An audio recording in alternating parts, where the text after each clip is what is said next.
largement passé. Wakati imepita kabisa. Mais on ne va pas laisser passer ce cantique. Lakini ataacha hii nyimbo ipite. Ceux qui ne le connaissent pas, wenye hawaijui vont emboîter le pas, il n'y a pas de problème. Vous avez de la guitare? Vous avez le numéro 83. Le prix de la foi un jour. 376. Nous sommes dans le pays des promesses. Et quand ils ont traversé, on avait de nouveaux cantiques.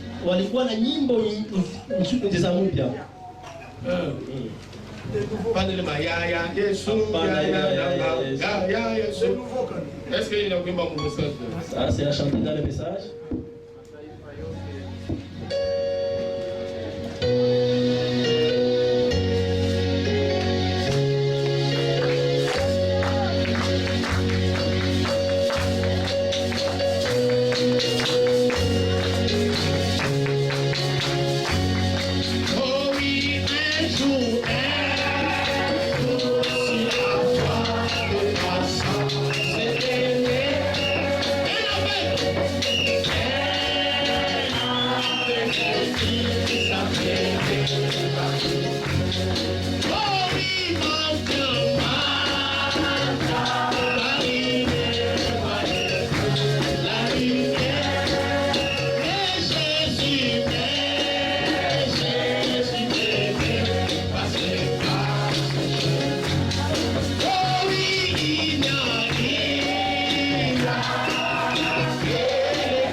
Imani inatoka kwenye tunasikia toka neno la Mungu.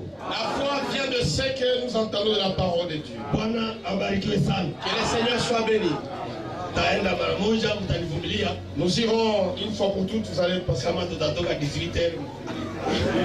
Si c'est à 18h, vous serez là. Amen. Ça zimepita mais quand même. Le temps est largement passé, mais tupate chenye kilituleta. Mais na bariki watumishi wa Mungu wote, qu'il bénisse tous les serviteurs de Dieu, kila kondoo yenye kwa hapa, et toutes les brebis qui sont ici, watasikilia nje kwa micro, et ceux qui vont suivre la prédication à travers yetu. Notre sujet, si tu n'étais pas venu, kama haungekuja, ne serais pas ici. Hatungekuwa hapa. Si tu n'étais pas venu, kama haungekuja, nous ne serions pas ici. Hatungekuwa hapa. Ile ndio sujet yetu. C'est ça notre sujet. Tutaexploiter hayo, nous allons l'exploiter, tuone namna gani et pouvoir enfin si tuseme vile wale walisema. Amen. Que nous aussi puissions dire comme cela. Qu'est-ce qu'ils ont reçu? Nini kitu gani balipata de Branham? Kutoka Branham. Pour dire ili baseme si tu n'étais pas, kama wewe haungekuja, nous ne serions pas. hatungekuwa hapa. Amina. Qui est Branham? Branham ni nani? Qui es-tu? Yeye ni nani? Toi. Wewe ni nani?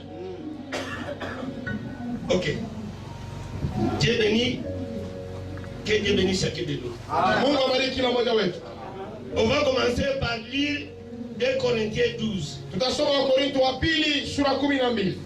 Depuis le 8e verset au 10e. Tangia mstari wa 8 hadi 10. T'as je suis français. Vous allez me supporter, je ne suis pas un francophone.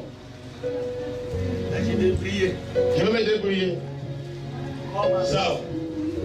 1 Corinthiens 12. Ma grand-mère msiangalie hivi. Bile ya mamisemi. Ma grand-mère. Grand-mère msione ça. Ça nitasema les femmes. Les femmes. Nikisema femme, il y a une femme. Bali ya mwanamke isiwadérange. Ça vous dérange. Amen. Amen. OK. Tusome basi 1 Corinthiens 12. Wakorintho wa pili 2 Corinthiens 2 Corinthiens 12. Wakorintho wa pili sura 12. OK. Mstari wa 4 hadi 8 ya 10. Mstari wa 8 hadi 10. Tunasoma kwa jina la Yesu Kristo. OK. Kwa sababu ya kitu hiki nilisii Bwana mara 3 kinitoke. Akaniambia, neema yangu inafaa kwako, kwa sababu uwezo wangu unakamilishwa katika udhaifu.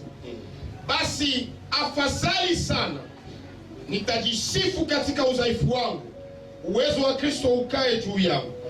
Kwa sababu hii ninafurahi katika udhaifu, katika matukano, katika mahitaji, katika mateso, katika taabu kwa ajili ya Kristo.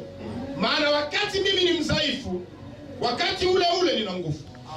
Nimekuwa mpumbavu, ninyi mmenilazimisha mimi.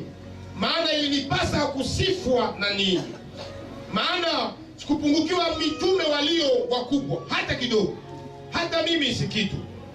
Kweli alama za mtume zilifanywa katikati yenu katika saburi zote, kwa alama na maajabu na matendo na uwezo. Amen. Baba Mungu, bariki usomi wa neno lako na utupeleke kabisa kwa lengo la shabaha yetu. Naomba ile kwa jina la Yesu Kristo. Amen. Unaweza uketi. Vous asseoir. Paul alivutwa naye katika paradiso. Il avait été attiré dans le paradis. Na kule ku paradis, et là dans le paradis, hakupata mammo. Il n'a pas trouvé des mots suffisants. Maneno ya kueleza chenye aliona kule. Des mots à pouvoir exprimer ce qu'il avait vu là-bas. Amen. Amen. Tuna nabii Branham. Nous avons le prophète Branham. Naye siku moja, lui aussi un jour, alijiuliza, il s'est posé des questions. Maisha gani yenye watu wako kule nyuma ya pazia kuna nini? Derrière le voile, qu'y a-t-il? Kuna kitu gani kule nyuma ya pazia? Qu'y a-t-il derrière le voile? Alikuwa akijiuliza. Il s'est posé des questions. Mungu akamjibu. Et Dieu lui a répondu. Tasoma katika nabii. Nous allons lire dans le prophète. Mnapenda nabii? Aimez-vous les prophètes? au-delà du voile. Amen. Juu ya Au-delà pazia. du rideau du voile. Juu ya pazia. Traduction ya Canada. Mafasirio ya Canada. Kuna traduction ingine ma verset paragraphe azipatane na hii. Il y a d'autres traductions dont le paragraphe diffère de celui-ci. Soma nitangia paragraphe Ce que nous allons lire, c'est à partir du 38e paragraphe jusqu'à 80. jusqu'à 80. Au-delà du rideau du temps. Juu ya pazia ya kati. Ngambo Pazia ilihubiriwa le 5 mars 61. Ça a été prêché siku tarehe 5 mwezi wa 3 61. Tunaanza ku paragraphe 38. Nous commençons au 38e paragraphe. Hatutamaliza kusoma usemi kila verset hapa. Nous n'allons pas lire chaque verset, chaque citation. Tutasote tunakamata tu ile ya lazima. Sauter et prendre l'essentiel. Tunakamata mara moja paragraphe 39. Amen. L'autre matin, Ile asubuhi ile j'étais étendu sur mon lit. nilikuwa nimelala juu ya kitanda yangu. Je venais de sortir du sommeil. Nilikuwa natoka usingizi. J'avais placé mes mains derrière ma tête Nilikuwa nimepachika mikono yangu nyuma ya kichwa yangu. et je me reposais. Na nilikuwa La napumzika. tête appuyée entre l'oreiller. Contre l'oreiller. Kichwa ikisegemea msegemeo. Alors j'ai commencé à me demander comment ce serait de l'autre côté. Kisha nikaanza kujiswali namna gani mambo yatakuwa huko ngao. Alianza kujiswali. Il a commencé à se demander, à se poser des questions. Ile ngambo ingine ya maisha yetu ya hii dunia, kule ngambo De l'autre côté de cette vie charnelle, ku 6e dimension dans la 6e dimension, au ku paradiso, ou dans le paradis, comment ce serait de l'autre côté? vitu vitakuwa namna gani kule? Je me rendais compte que si je vivais aussi vieux que les miens, Nilikuwa nimewazia kwamba nikiishi mzee sana kama wale walio wangu, j'avais déjà vécu plus que la moitié de ma vie. nilikuwa nimeshaishi zaidi ya sehemu ya Et maisha yangu, je voulais faire plus pour le Seigneur avant de quitter cette vie. na nilipenda nimfanyizie Bwana kazi kubwa zaidi Amen. tena mbele ya kutoka hii maisha. J'ai entendu une voix qui disait, Na nikasikia sauti ambayo iliniambia, tu ne fais que commencer. wewe ndio kuanza sasa, Continue le combat. endelea na vita. Tu ne fais que commencer, ma soeur. Wewe ndio kuanza sasa, na Mon frère, ndugu yangu, nous les prédicateurs. sisi wahubiri, Il y a quelque chose de l'autre côté là-bas. kuna kitu fulani ile ngambo ya pazia. Continuez à combattre. Endelea kupigana vita, Combat jusqu'à ce que pigana hadi ne manquez pas ce qu'il y a de l'autre côté. usikose ile liko kule. Tu ne fais que commencer. Wewe ndio kuanza sasa, Tu dois combattre. unapaswa pigana. Paul aussi l'a dit. Paulo naye alisema, Je combats mimi napigana pour remporter le cadeau, donc la récompense. ili nipate kuwina ile Je tuzo lutte. zawadi. Je lutte. Miko napigana Nikisha peleka wengine kuwaleta kwa Kristo, après avoir amené d'autres à Christ, mie peke moi aussi, nikataliwe. que je sois rejeté à la fin. Le premier messager des âges de l'église. C'est lui mjumbe wa kwanza ya vizazi. Il a combattu Alipigana pour gagner le prix ili apate ile bei et pour ne pas manquer le salut. na ili asikose wokovu. Ninaleta wengine kwa Kristo, Moi j'amène d'autres à Christ, lakini naogopa mais j'ai peur na mie nisikataliwe. que je sois refusé à la fin. Tuotoke mo viburi. L'orgueil doit nous quitter. Viburi yetu wa predikateur. L'orgueil qui nous hante, nous les prédicateurs. Sisi wenyewe tunasema tunaamini message. Nous qui lisons quoi le message? Kama Paulo alipigana, Si Paul a combattu, Branham anaambiwa combat. voilà, on lui dit Endelea combat. pigana. Pigana pia. Et toi tu ne fais pas le combat. Na wewe hauko napigana. Pour gagner le prix. Tu upate vile vile. Utaipata tu pale kufika kwa kanisa. Toi tu penses que tu auras les prix en arrivant seulement à Le l'église? diable vient aussi à l'église. Shetani anakia kanisa. On doit combattre. Moi j'apigana. Hii haiko histoire mpya, nadhani watu wote ya message wanajua hii habari ya sur l'autel. Ça, c'est pas une nouvelle histoire. Tous les croyants du message connaissent cette histoire ici. Continue le combat. Endelea vita. C'est ce que la voix lui a dit. Ndio sauti ilimwambia. La voix a parlé de nouveau. Sauti ikanena tena. Continue simplement à courir vers le but. Endelea kukimbilia lengo. Quel est le but que tu poursuis, mon frère? Lengo gani wewe unakimbilia ndugu dada? Vous êtes seulement dans le message pour être là. Wako tu ujumbe Vous juu ne kwa connaissez même pas le but du message. lakini hujui maana ya ujumbe ni nini? Biti lengo. Shaba. Où est-ce que le message nous amène? Ujumbe unatubeba wapi? Élie est venu pour nous amener où? Elia alikuja atubebe wapi? Nous fait sortir de dénomination pour nous amener où? Kutosha madhehebu atubebe wapi? Où est-ce que nous finirons? Tutaishia wapi? Amen. Hii kwa yetu sie wote na wapredikatere na wanani na wanani. Ça c'est pour nous tous. Prédicateur, Mungu amemwambia Abraham aendelee kufanya komba. si tu as dit au fond, voilà, tu continues à combattre. Et toi, tu dois combattre.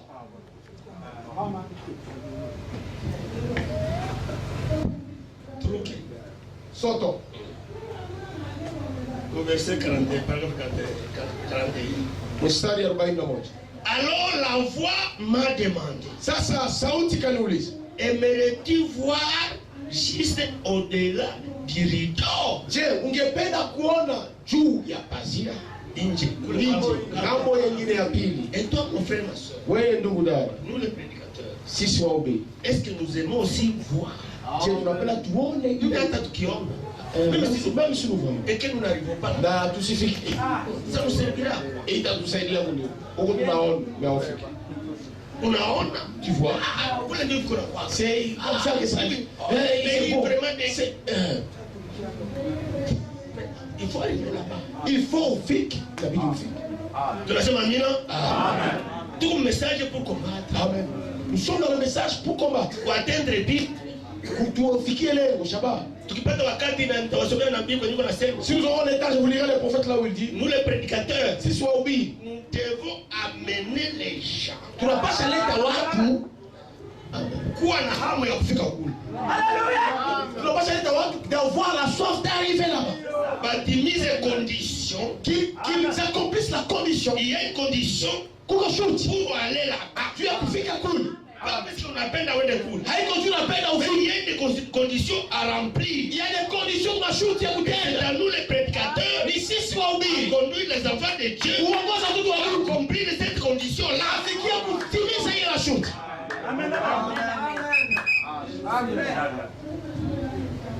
Tusijitape. On ne doit pas se vanter. Quelque part, Nabi anasema nadhani Alors mnisikia. quand les prophètes disent, je crois dans les signes, Ne dites pas que je crois le message Branham. usiseme naamini ujumbe wa Bwana. Tout ce que tu dis, je le crois. Yote wanasema naamini. Mais dis, obéissez au message. Anasema tii ujumbe. Amen. Obéir, c'est faire la chose qui sort de la bouche de Dieu. Kutii ni kufanya kitu ambacho kinatoka mkinywa na Mungu. Amen. Mais c'est ça, obéir. Ndio kutii. Pratiquer. Kutenda, kutia ndani ya kazi. C'est ça. Et le prophète insiste. Na nabii anasisitiza, Ayez les signes. muwe na ishara, alama. Usiseme tu, unaamini message ya Branham. Ne dites pas je crois au message de Branham, Vous répétez. na unarudilia. Sawa. Ndio, c'est bon. Tu n'as pas les signes. Kama una alama, Tu n'entrerais pas de l'autre côté. hautaingia ile ngapo. Parce qu'il y a une condition Kuko shuti pour entrer dans l'autre côté. juu ya kuingia ile ngapo. Et c'est la même condition Na ile shuti pour ndio l'enlèvement. ya kujua ya unyakulifu. Si tu ne remplis pas la condition Amen. d'entrer de l'autre côté, Kama wewe usitimize mashuti ya kwenda ile tu ne ngapo, remplis pas aussi la condition d'être enlevé. na utatimiza mashuti ya kunyakuliwa. Amen. Que Dieu nous aide. Mungu atusaidie. Nous ne sommes pas ici seulement pour dire je crois le prophète. Hatukuwa wenye kusema tunaamini nabii. Oh, je suis sorti de dénomination. Mimi nilitoka madhehebu. Ma dénomination, wale ni mademo. Hao ni mapepo. Wale wanaanguka ni Ils sont mapagani. tombés ainsi de Ils suite. ne sont pas des mapagani. Ce ne sont pas des païens. Et toi? Na wewe Kuna maana hata kwa mapagani katikati yetu kushinda penye tunaita. peut-être il y a même plus que païens au milieu de nous. Qui croyait le message? Que tunaamini ujumbe. Plus que ce que nous disons là-bas qui sont zaidi hata wale tunasema kama viko wapagani kule. n'a pas tout notre but. Nous devons avoir un but À atteindre ya kufikiria comme message. dans le message. Et la voix m'a demandé, Na sauti kaniambia, aimerais-tu voir juste au-delà du rideau? je ungependa uone ile ngambo J'ai ingine? répondu, Nikasema ça m'aiderait. itanisaidia sana. C'est ce qui est arrivé. Ndio ilifikia. Je ne saurais le dire. Siwezi kuisema Si j'étais dans mon corps kama nilikuwa tu mwili yangu ou hors de mon corps, au nje ya mwili ou yangu, si c'était un ravissement, kama ilikuwa kubebwa, je ne sais pas. sijui. Mais ce n'était comme aucune vision que j'ai jamais eue. Lakini ilikuwa haikuwa hata sawa vile mengine maono yote nishapa. Il y avait là un grand nombre de personnes. Kulikuwa umati kuu ya watu. Elles accouraient vers moi pour m'accueillir. Na walikuwa en criant, wananikimbilia wakilipokea wakilalamika. oh, notre président. Haleluya. Oh, ndugu yetu mpendwa. Nous commençons maintenant. Tunaanza sasa. Ici, nous commençons notre série. Hapa tunaanza na akili yetu. Jésus, Yesu il nous a recommandé alituamuru de nous appeler des frères. tuitane wa ndugu. Est-ce que c'est la vérité? Ni kweli? Usitane baba wa nini? Napele pana msapele C'est papele. des frères. Mungu wa ndugu. C'est le langage de l'autre côté. Na ile ni usemi wa ile ngambo nyingine. Notre frère. Oh, ndugu yetu. Notre frère bien. Ndugu yetu mpendwa. Notre soeur. Ndo dada yetu. La femme de Branham qui vient. Mke wa Branham ambaye anakuja. Hope. Mon frère. Ndugu yangu. Hakusema mon mari. Inapadi mon mari. Mon époux. Akusema mume wangu. Si mnajua l'histoire. Vous connaissez l'histoire. Hope alikuwa kana wivu grave. Hope était jalouse.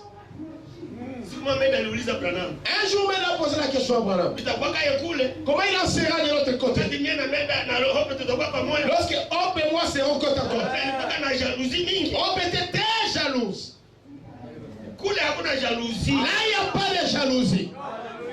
Hope nakuya ale. Hope est Oh, venu. mon précieux frère. Oh, ndugu yangu mpendwa. Mwanamke mwingine bako na Hope. Une autre femme qui était avec Hope Hope. amesha kumbatia bwana yake. Et déjà, il a embrassé son mari. Et l'autre, ndugu yangu. Na Hope anaita Branham mon frère. Et Hope appelle Branham Na mon yule frère. mwingine anaita Branham mon frère. Et cette autre dame l'appelle Branham mon frère. Na nani mon frère? Et Hope et les autres frères, sœurs. La vie de l'au-delà. Amen. Maisha ya ile ngambo ingine. Amen. Amen. Alléluia. Amen. Amen. Topo ya kwanza. Ça, c'est le premier point. L'amour. Upendo. Si vile bandugu na wadada. N'est-ce pas, frères et sœurs? Tusote. On sort. Je me suis mis à essayer de comprendre quel était ce lieu où j'étais. Nikaanza benda nielewe ile fasi ambayo ilikuwa nini. Et alors, j'ai commencé à prendre conscience Baadaye nikaanza pata zamiri qu'il n'y avait pas d'hier et pas de matin là-bas. ya kwamba kule hakuna vya jana vya usubuhi, Personne ne semblait se fatiguer. hakuna mmoja alikuwa anafanana wa kuchoka. Alors qu'une multitude de jeunes femmes les plus belles que j'ai jamais vues me sautaient au cou. Kisha umati kuu ya msika warembo sana basi ya wanaka wakaanza nirukia kushingo. J'ai constaté qu'il y avait seulement un grand sentiment d'amour. Nikatambua ya kwamba kulikuwa tu shauku moya, hisi moya, upendo tu. Okay. Hakuna tableau, basi tuache. Un grand sentiment, Shauku moya, upendo tu. ile. Il faut noter cela. Là, il n'y avait qu'un grand sentiment D'amour. Kulikuwa tu alimoa tu upendo, shauku C'est moya. pas pour rien, nasema tu souligner. Et on doit souligner. Pourquoi je dis qu'on doit souligner C'est pas ça? pour rien que j'ai. Haiko kwa bure, ndio nasema tu souligner. Là, il n'y avait qu'un grand sentiment d'amour. Kulikuwa tu shauku moya, upendo. Shauku kubwa. Où est la nuée? Nani wewe? Vous savez ce que la nuée a amené? Muna wingu leta nini? Ça doit nous amener à quoi? Sasa tuleta kunini? Au grand sentiment d'amour. Maisha kubwa ya upendo. C'est la vérité. C'est pourquoi j'ai dit que vous devez noter ça. Le but de cette nuée, Lengo ya ile wingu. c'est pour nous amener dans le même sentiment d'amour. Ndio kutuleta mwele shauku kubwa. Pas seulement apporter cela comme des doctrines. Hapana kubeba tu sana ile mafundisho. Ça nous amène à quoi? Inatuleta kunini? Pas des doctrines. Hapana mafundisho. Une vie vécue. Maisha ambayo ya kuishi. Ça nous amène à une vie vécue. Unaishi maisha ya Et Mungu. l'un de cela, Na moya ile les sentiments d'amour. amen. Shauku kubwa ya upendo. Les uns pour les autres. Watu moya kwa wengine. Si j'oublie, rappelle-moi. Kama nikisahau na nini La référence. Amen. Là, il n'y avait que les sentiments d'amour. Shauku kubwa ya upendo tu. Et si Dieu a montré à William Branham Na kama Mungu alimuonesha William Branham ce qui se passe là-bas, ile ambayo inapitikana kule, il vient anakuja et nous enseigne la chose. na anatufundisha mambo. C'est pour que nous puissions comprendre et vivre cette vie-là pendant que nous sommes encore ici sur la terre. Ni ili tupate kuelewa na tuishi ile maisha wakati sisi tuko hapa kutulia. Là, il n'y a pas de combat, Kule hakuna vita, seulement l'amour. upendo tu. Oh mon frère Oh bien-aimé, ndugu yangu mpendwa. tu viens d'où? Unatoka wapi? Pas question de tu viens d'où. Hakuna kuuliza wewe unatokea kanisa gani? Una nini? Pas question de ce que tu veux. Hakuna bei. Il y a une condition Uko shuruti. qu'il lui faut pour entrer là. Inabidi ujue uingie kule kwa shuruti. Et nous le verrons, Tutaiona. c'est l'amour. Ni upendo kamili. Merci Seigneur. Ce n'est pas une question de doctrine. Haiko maswali ya mafundisho. Et Branham n'est pas venu pour nous amener à des doctrines. Na Branham kutuleta juu ya mafundisho. L'amour. Upendo kamili. Amen. Il y avait seulement un grand sentiment d'amour Kulikuwa shauku kubwa ya upendo qui m'envahissait. ambayo ilikuwa inadhibiti. Lui, Branham, Mimi Branham ça lui envahissait ilikuwa mdhibiti. sans aucune attraction physique, Bila hata mvutio fulani wa kimwili. comme c'est le cas dans le comportement humain. Kama vile inakuwaka J'ai tabia za remarqué kibinadamu. que ces jeunes femmes avaient toutes les cheveux. Amen. Nilitambua ya kwamba wale wanamsika wote walikuwa na manyele mrefu. Qui les descendaient jusqu'à la ceinture. Manyele mrefu kwa nashuka mpaka ukiuno. Et que les jupes Na kanzu yao leur arrivaient à la cheville. ilikuwa nafika misinginyo. Sœur, ma soeur, Haleluya dada yangu. si tu veux aller Kama là-bas, unapenda enda kule. commencez cette vie ici. Anza maisha hapa. Jipe ya kushavi. Et nous les prédicateurs, Na sisi wahubiri. mettons ceci peut-être, ne tenons pas compte de ceci. Na bila kushughulikia hii. Pourquoi Dieu a révélé ça? Kwani Mungu alifunua hii vya C'est kule. pour montrer la vie que Dieu veut que nous puissions mener ici sur la terre. Ni Mungu kuonesha maisha ambayo anapenda tuishi hapa Nos kudunia. sœurs doivent être semblables à ceux. Madada yetu wanapasha fanana bale wa mbinguni, bale waliolaka kule. Nyele ya mrefu, shipe ya mrefu. Mungu alifunulia Branham les jeunes. Pourquoi Dieu a révélé cela au Pourquoi Faraon? Dieu a révélé à Branham les 7 sceaux? Jani ni Mungu alifungulia Bwana miuli saba. Pour quel motif? Juu ya nini? Juu ya lengo gani? Ce sont des mystères cachés. Ilikuwa masiri C'est que zinazofika. nous devons connaître Na cela. tunapasha ijua. Pourquoi il a révélé les 7 sceaux? Juu alifunua miuli saba. Pourquoi il a révélé la semence du serpent? Juu alifunua mbegu ya uzawa nyoka. Wengine wanasema tu walikulaka tu nini?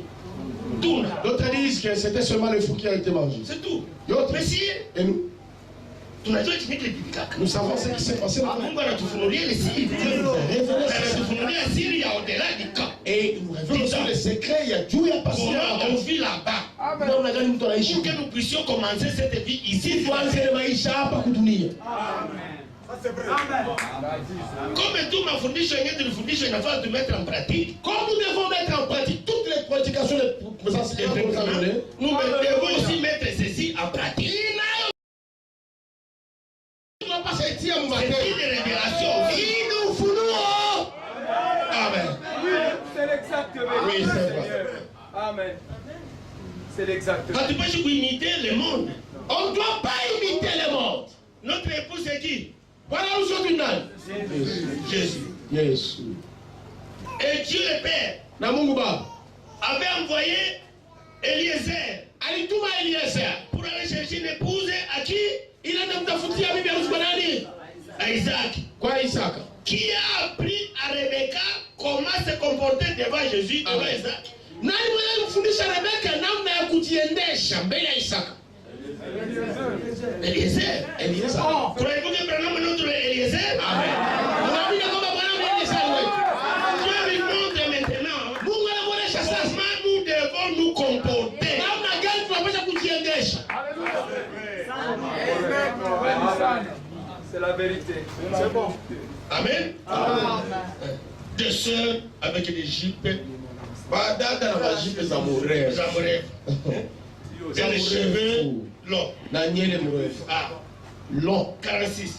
Makumi na Ensuite, sita. hop, Kisha hapo ma première femme mke wangu wa kwanza m'a serré dans ses bras. akanikumbatia mikono yake Elle a dit, na akasema, mon précieux frère. ndugu yangu mpendwa sana. Hakusema mon mari. Anapadi bwana yangu. Tous s'appellent des frères. Wote wanaita wa ndugu wa dada. C'est l'ordre que Jésus a donné. Ile ni amri Oui, ambayo Yesu une alipa. autre jeune femme m'a serré dans ses bras. Mwingine mwanamke hivi msichana kumbatia mikono yake. Et hop, s'est retourné Akageuka et a serré cette jeune femme dans ses bras. na akakumbatia yule mwanamke kijana mikono yake. J'ai dit, Nikasema je ne comprends pas. sielewi tena. Messikia, Avez-vous j'ai compris? dit, je ne comprends pas. Sielewi tena. Maintenant, Dieu va le révéler. Sasa Mungu atafunulia De na ce qu'il ne comprend pas. na kumuonesha naye aelewe De ce qu'il est en train de vivre. na ile iko na yeye bila iko naona kule. Ceci, c'est quelque chose de totalement différent de notre amour humain. Hii ni kitu fulani vraiment ya tofauti ya upendo Je ne veux pas retourner dans ces vieux corps. Sipendi tena établis sur le nirudi lit. mwa ile mwili ya zamani ambayo nalala pale ukitaka. Suivez. Fuata. Alors une voix m'a parlé. Sasa sauti moja ikaniambia. Après qu'il ait dit ceci, je ne comprends pas. Kisha yeye kusema hii sielewi. Cet amour-là, Ile upendo tout ce qui se passe ici, ile tunapitia je hapo ne comprends pas. sielewi. Voici la révélation qu'il a. Angalia ufunuo ambao alipata. Alors la voix m'a parlé. Sauti kaniambia. Ceci, Hii donc c'est que lui ne comprend pas. Alléluia. Suivez très bien. basi sema. C'est que lui ne comprend pas. Ile yeye aelewe. Amen. La voix lui a dit, Sauti kama ceci, hii c'est ce que tu as prêché. Amen. ili unaona huku Amen. unahubiriaka. Merci Seigneur. Si Seigneur, sur le message. Ce que tu as prêché là, c'est d'accord. Ile ulihubiri pale kusemea Grâce. Joy. Et nous, Amen. sommes-nous prêchés par Branham? Tulihubiri na Bwana. C'est ce qui est là. Joy biliko. Le message. Amen. Hatuna message ingine tofauti ya wale. Nous n'avons pas un autre message différemment Mais de kule ni ce manifestation ya yenye Branham alihubiri. Là, c'est la manifestation de ce que Branham avait prêché. Amen. Ceci, c'est ce que tu as prêché. Hii ni ile nao ulihubiri. C'est le Saint-Esprit. Hii ni Roho Mtakatifu. Et notre Saint-Esprit, nous. Et le Saint-Esprit anounia. Saint-Esprit, où est-ce anafanya? Qu'est-ce fait notre Saint-Esprit? Ni baserviteurs kutukanana, Les serviteurs qui s'injurient ni bafrère baseur kutukanana. et les sœurs qui s'injurient entre elles. Où est l'amour? Upendo kwa Ce que Branham a prêché, Yene Branham le alihubiri Saint-Esprit, Roho Mtakatifu. haiko ya madeba ya madoctrine. Ce n'est pas le Saint-Esprit des débats et des doctrines. Ma combat, Ma vita, ma division. magawanyiko.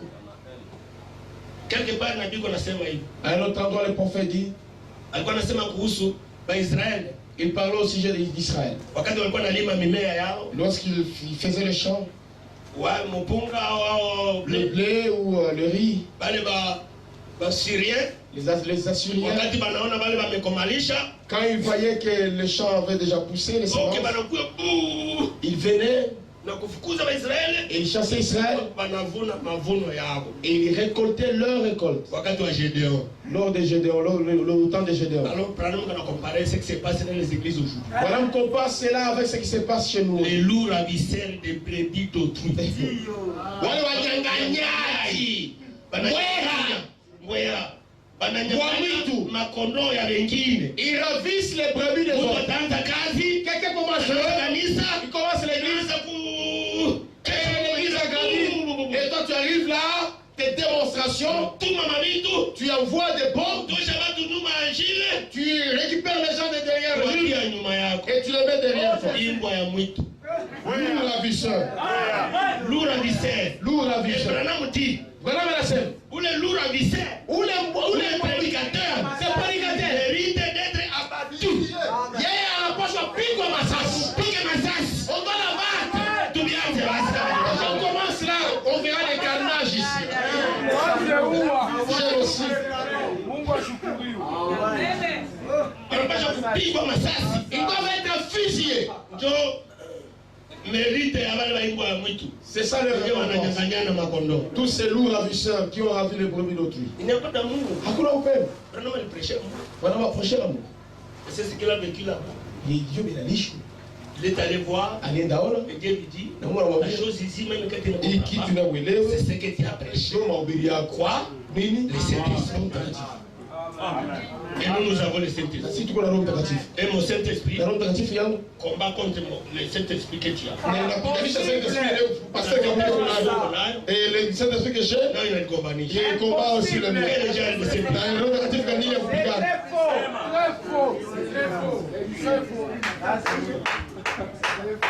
Quel est ce prédicateur qui ne dit pas qu'il a le Saint-Esprit dans le monde du message? Leo ni mhubiri kanuni mwanasema kama ana Roho Mtakatifu leo. Nani? Mais ça, dans le combat. Muangalie sasa. Mavita. Le fruit de l'Esprit, c'est quoi? Tunda za Roho ni nini? Le premier fruit de l'Esprit, c'est quoi? Tunda ya kwanza Roho ni nini? Et où est l'amour? Iko wapi?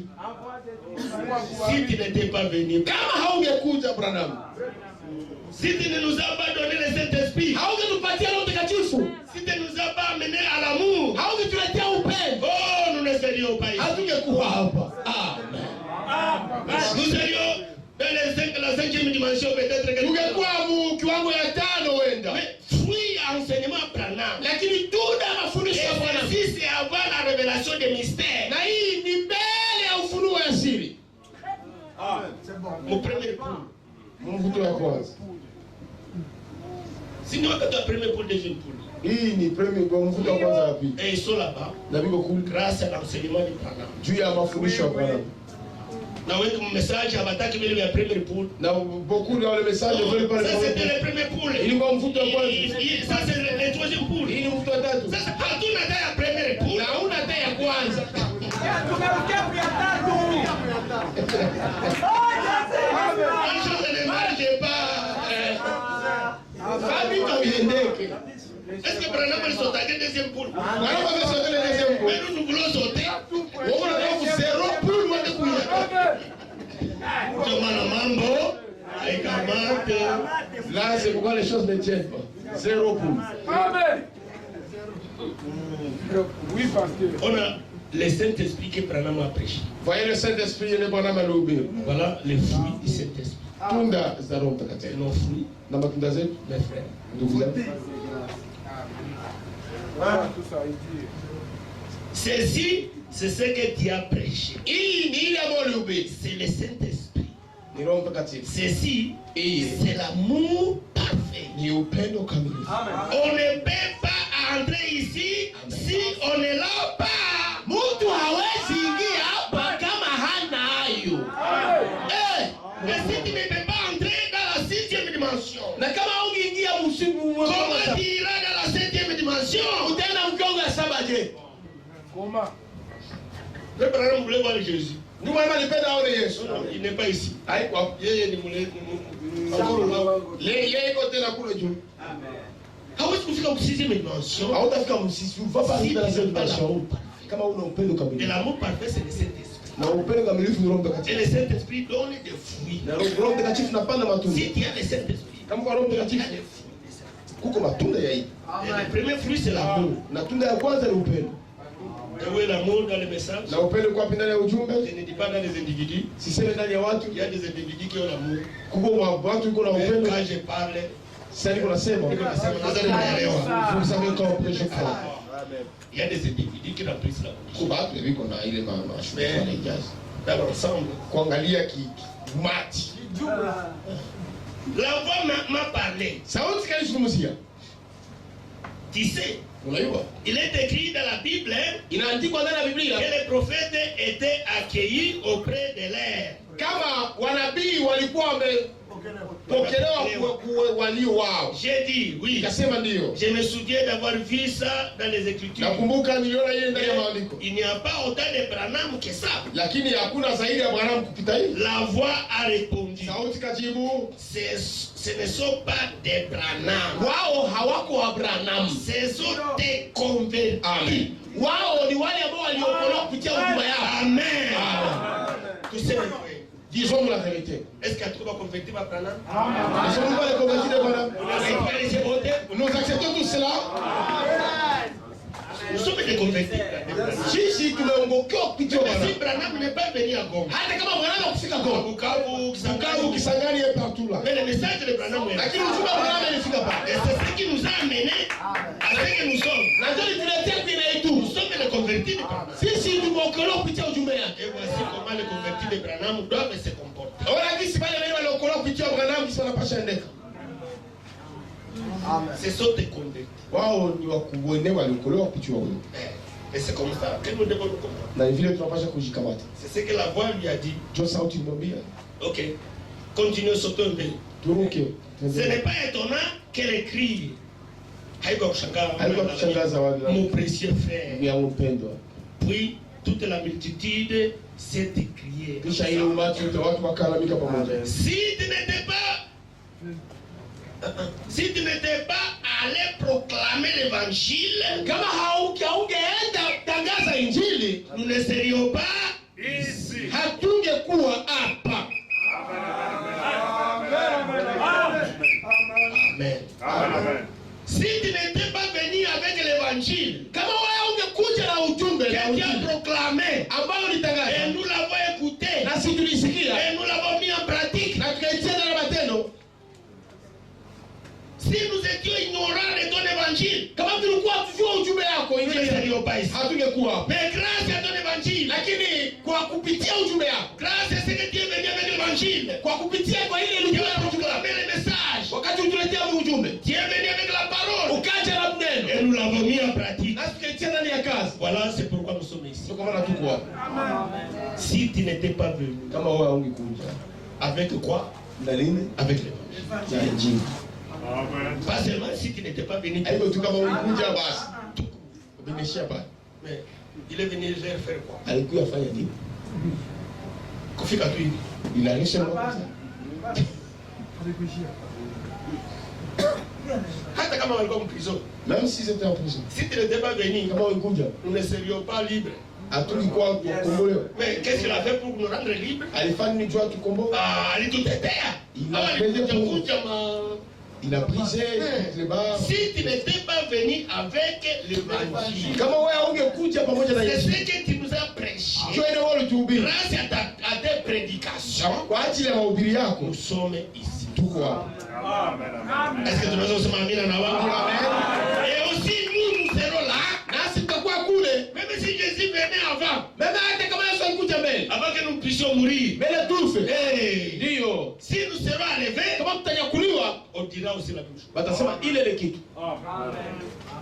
Dieu soit béni Mungu abarikiwe et Amen. qu'il soit loué à jamais. na abarikiwe kwa milele. Le message de Branham, Ujumbe wa Branham. ce n'est pas comme n'importe quelle prédication que n'importe qui doit acheter. Haiko sawa vile mahubiri tu fulani fulani kila mtu anapasha kamata. Mes frères, Ndugu zangu, nous devons enseigner les gens le message de Branham. tunapaswa kufundisha watu ujumbe wa Branham. Les sœurs, Dada, vous devez vivre. unapaswa ishi. Frères, nous Ndugu, devons vivre, tunapaswa ishi. mettre en pratique, Kutia kwa matendo. obéir Kutii à ce que le message nous dit. Kwa ile ambayo ujumbe unatuambia. Alors nous serons là-bas aussi. Kisha tutakuwa pale. Sûr et certain. Ni kweli na hakika. Si ceux-là sont entrés là-bas, Kama wale waliingia dans ce grand pays, kwa ile nchi kubwa, nous aussi nous serons là. sisi pia tutakuwa kule. Pas puisque nous proclamons seulement le message de Branham, Haiko tu parce que mais puisque nous avons rempli les conditions. lakini kwani tulijaza ile Le masharti. Saint-Esprit a Roho Mtakatifu ndani nous yetu conduisant dans l'amour, iliongoza philéo, yene upendo aina hii kwa kidugu, mais l'amour parfait, lakini upendo kamilifu, et il n'y a pas d'amour parfait sans Dieu. na hakuna upendo kamilifu bila Mungu. Amen. C'est Dieu qui est l'amour. Ni Mungu ndio upendo kamilifu. C'est ça la condition. Ile ndio sharti. Personne ne peut entrer là-bas Hakuna ambaye zengia kule s'il n'a pas l'amour parfait. kama ana upendo On ne kamilifu. peut pas entrer ici Hawezi ingia hapa si on est là. kama mtu ana naye. Tusomee mbali zaidi. On sort là. Paragraphe 50.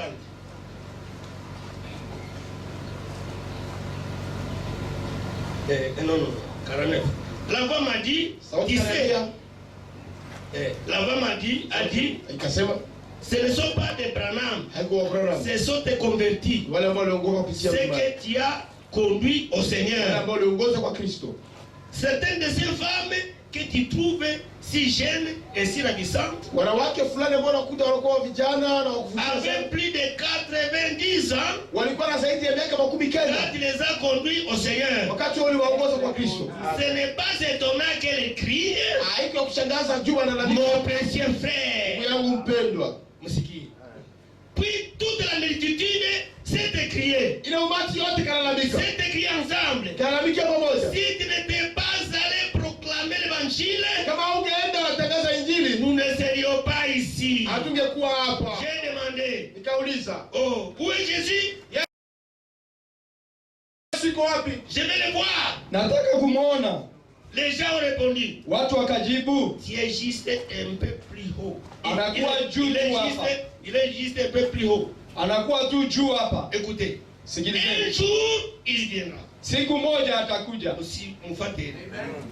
Il te jugera selon ce que tu as enseigné. atakuhukumu kuambatana na lile ulifundisha. Qu'est-ce que nous enseignons? Tunafundisha nini?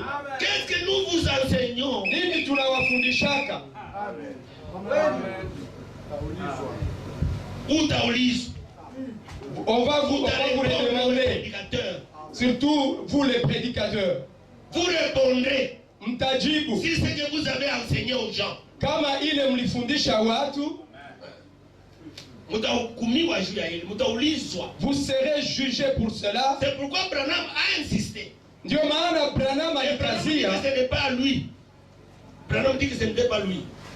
Branham anasema haikukuwa C'est le yeye, Saint-Esprit qui lui a dit ni Roho Mtakatifu de alimwambia dire na aiseme, aiseme kwa watu. répétez ce que disent les paroles. Rudilieni ile nasema kanda. Branham hakutaka kutuambia yeye mwenyewe. Branham ne voulait pas le dire de lui-même. C'est Dieu qui lui a dit Ni Mungu de alimwambia dire atuambie de ne répéter que ce que disent les paroles. turudilie ile inasema C'est lui makanda. qui répondra.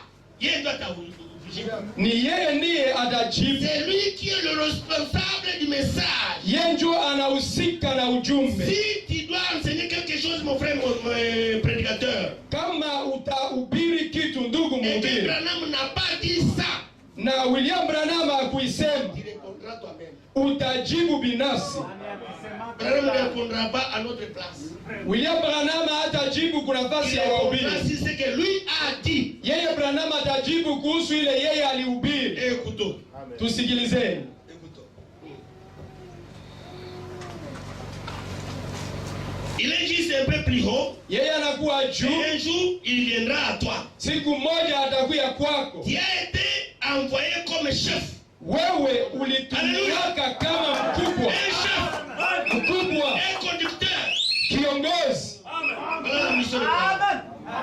Qui a été envoyé comme un chef. Ulitumwa kama mkubwa,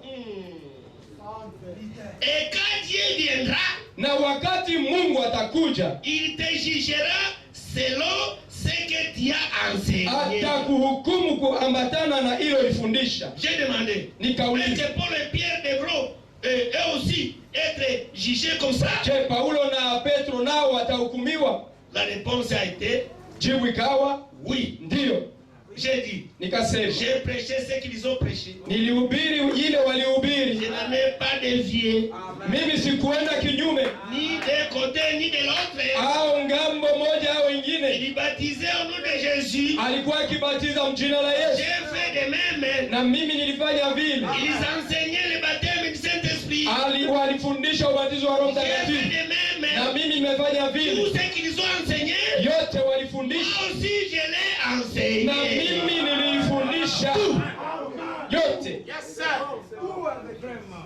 Et nous, qu'est-ce que nous enseignons? Na sisi tunafundisha nini? Une réponse est là. Kuna kuwajibu pale. Les autres les baptisent. Wengine hawabatizake tena.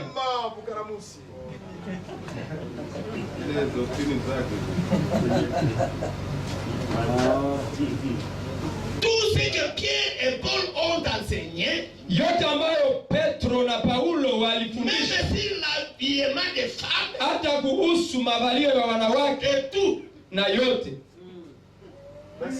j'ai prêché comme eux. nilihubiri kama wao. Branham dit que la Bible est son absolu. Branham anasema kama Biblia ndiyo yakini Et yake c'est aussi l'absolu de Dieu. na ndiyo yakini ya Mungu Et c'est aussi l'absolu de tout cela que lui conduit à Christ. na ndiyo yakini ya wale wote ambao amewaongoza kwa Et Kristo. aujourd'hui, mes frères prédicateurs, Acha niwaambie wa ndugu wahubiri, beaucoup ne considèrent plus la Bible. wengi hawahusiki tena Biblia, Alors que le prophète a dit que c'est ça notre absolu. ijapokuwa nabii amesema hiyo ndiyo Où yakini est-ce que yetu. nous amenons les gens? Wapi tunapeleka watu? Vraiment. Même la Bible est des gens. Hata Biblia watu wanasahau. C'est dangereux. Le message, la Bible c'est l'absolu. Biblia ni yakini. La Bible c'est pas seulement l'absolu. Biblia sio yakini tu, C'est l'urim tumim. tena ni urim na tumimu. Tout doit être vérifié et accepté par la Bible. Yote inapashwa kuangaliliwa na kukubaliwa kupitia Biblia. Quand l'ange du Seigneur venait, Na wakati malaika anakuja Abraham, kwa Branham, tout ce que l'ange lui disait, yote ambayo malaika alimwambia avant d'accepter ça, mbele il haikubali, vérifiait si c'est conforme à la Bible. alikuwa anaangalia kama ile malaika alimwambia inaambatana na Biblia. Et nous prenons la Bible, Sisi tunakamata Biblia nous l'écartons. tunaitia pembeni. Nous prenons le sang de Jésus-Christ, le sang chimique, Tunakamata damu ya Yesu Kristu, et damu ya damu. hiyo damu ya kutoka mnyama Nous le mettons dehors. tunatia nje, Alors que c'est la vie de ces sangs chimiques. japokuwa ni uzima iliyotoka ndani ya hiyo damu ya C'est ça damu, le Saint-Esprit, non? ndiyo inakuwa Roho Et comment Mtakatifu. nous entrons là-bas sans les sangs chimiques? Na namna gani tutaingia kule bila damu ya kutoka? Quand nous piétinons, c'est ça. Wakati tunafunyaga hiyo damu C'est une malédiction. inakuwa laana. Le Saint-Esprit est sorti d'où? Roho Mtakatifu alitokea wapi? Du sang, c'est la vie du sang. Ni ndani ya hiyo damu ya kutoka ndani ya nyama, Le sang versé à Golgotha. hiyo damu iliyomwangika pale Kalvari, Golgotha. C'est de là qu'est venu le Saint-Esprit. Ni pale ndipo Roho Mtakatifu alitokea. Umezaliwa na mama. Tu es né de la maman Sasa unaweza kupigula. et après tu commences à piétiner maman. Bible ndio mama ya message. La Bible c'est la mère du message. Unatukana ule mama yake na Bible. Na message. Là tu commences à insulter la mère du message. 5e commandement. Tu mourras vite. Hapana, hapana. Non, non, non. Non, non, non. Si Branham n'était pas venu, Kama William Branham si le asingelikuja, message n'était pas emmagasiné, kama ujumbe usingeliwekwa ndani ya gala, nous serions. tungelikuwaje leo? Hii vita tunapigana nayo na madoctrine na ijapokuwa tuko nayo emmagasiné, chacun peut vérifier. Mais si le message n'était pas emmagasiné, La guerre où ici, serions-nous? la guerre ici de doctrine que nous sommes en train de livrer, et pourtant le message était emmagasiné. Sasa ujumbe isingeliweza kuwekwa galani, ingelikuwaje leo? Tungekuwa wabaya kushinda wamesema. Nous devrions être pires, plus que d'autres dénominations. Non, on doit se corriger. Nous devons, tunapaswa kujisaisha. yako. On revient à nous-mêmes. J'ai demandé, Nikauliza, où est Jésus? Yesu iko wapi? Je vais le voir. Nahitaji kumwona. Ces gens ont répondu. Na wale watu wakajibu, Il est un peu plus haut. Yesu iko juu Un zaidi. jour, il viendra. Siku moja atakuja. Qui a été envoyé comme chef? Ulitumiwaka kama mkuu, Quand Dieu viendra, lakini Mungu atakapokuja, quand Dieu viendra, kama wakati Mungu atakuja, il te jugera selon atakuhukumu ce que tu as enseigné. kuambatana na ile ulifundisha. J'ai demandé, Nikauliza, M. Soumaïle, j'ai prêché comme nilihubiri kama wao. j'ai fait de même. Ils ont enseigné le baptême Saint-Esprit, j'ai fait de même. Nilifanya sawa sawa, walihubiri ubatizo wa Roho Tout ce qu'ils Mtakatifu ont enseigné, yote moi aussi, walifundisha je l'ai enseigné. na mimi nilifundisha. Si Kabila Balmouji, Écoutez ce qu'on lui a répondu. nous le savons. Tunaijua. On dit ces gens. Wale watu wakasema, Et nous savons qu'un jour, na tunajua kama siku moja nous retournerons sur terre avec toi. tutarudiaka dunia. Sikia. Jésus viendra Yesu atarudi, et te jugera atakuhukumu selon la parole que tu nous as prêchée. kuambatana na neno litufundisha. Écoutez, Sikilizeni, après, kisha qui nous présentera lui. utatuonesha kwake. Amen. Moi, je suis content de ceci. Oh, mimi ninafurahia hii somo sana. Prendre toute une année avec cet enseignement. Tunaweza kuhubiri mwaka mzima. C'est tout le message. Ni ujumbe yote.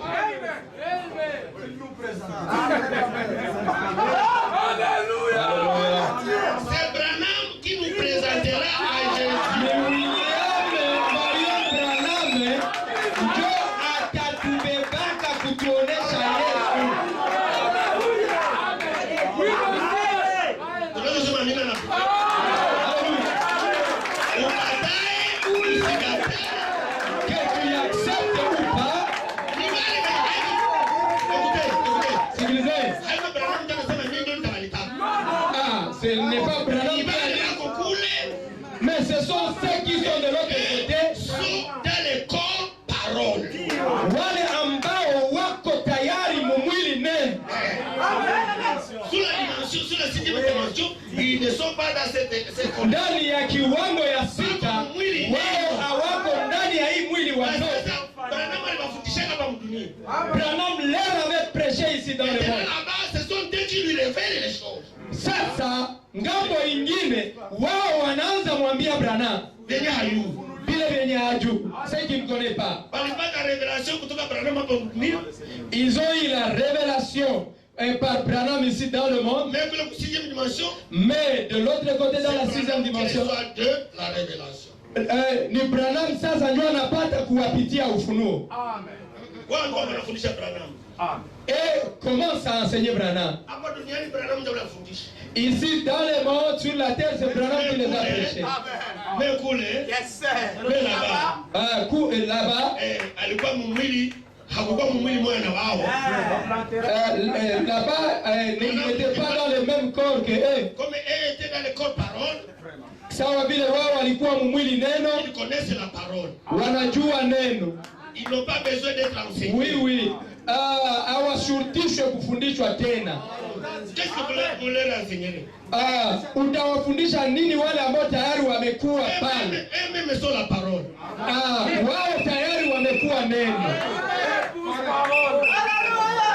Mais si tu veux dire, Nous sommes encore ici. nous sommes la parole, nous sommes la parole. Oh, sisi tuko neno, sisi tuko neno.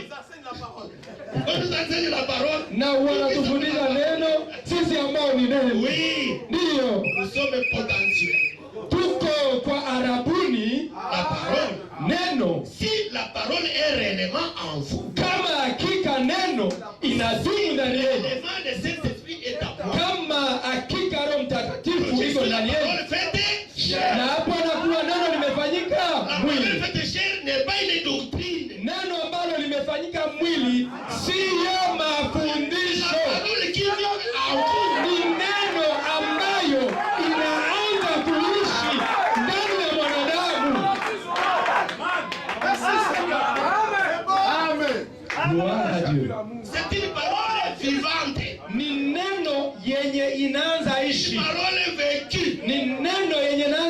kuishi, alors vous êtes aussi la parole. hapo mnakuwa neno. Même potentiel.